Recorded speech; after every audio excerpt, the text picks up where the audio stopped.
Bakunzi baragwishwa TV nongeye kubasuhuza mbifuriza imigisha yose itangwa n'Imana. Mbazaniye rero isambu iri ku Cyohoha, ni isambu iri mu gice cyahariwe ubukerarugendo, ecotourism. Ni icyo gice cyonyine kiboneka kuri Cyohoha Sud. Murabona ubuso bw'iyo sambu uko bungana, buri muri iryo bara ry'umweru murabona.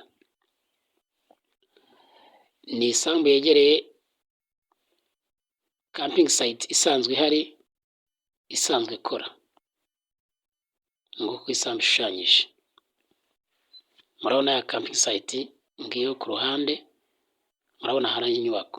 Iyo sambu rero ikora ku mazi, ariko munsi y'umuhanda hari igice cyahariwe ibikorwa bibungabunga ibishanga, uvuga ngo harimo imigano n'ibindi biti. Nguko uko isambu igaragara. Uyirimo ni gutya bareba amazi, iragenda igakora ku mazi, ariko nyine murabyumva namwe ahemerewe kugurishwa ni ahatarimo ibyo bikorwa byahariwe kubungabunga ibishanga.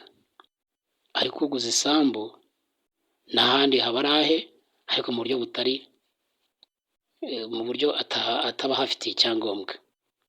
Ibyo birasanzwe. Batangira kuhazana amapoto, ni amashanyarazi yageze ku Cyohoha muri izi sambu z'ubukerarugendo. Niyo sambu yonyine yari isigaye, izindi zamaze kugurwa n'abashoramari. Irashaka miliyoni 20 zitaganirwaho. Ni isambu nziza rwose, namwe murabibona. Nihamara kugera umuriro ntabwo izaba ikigura 20, ibyo birumvikana. Igomba guhita izamura ibiciro. Hamagara kuri nimero ubona imbere yawe tuyikugezeho. Nakagaruka.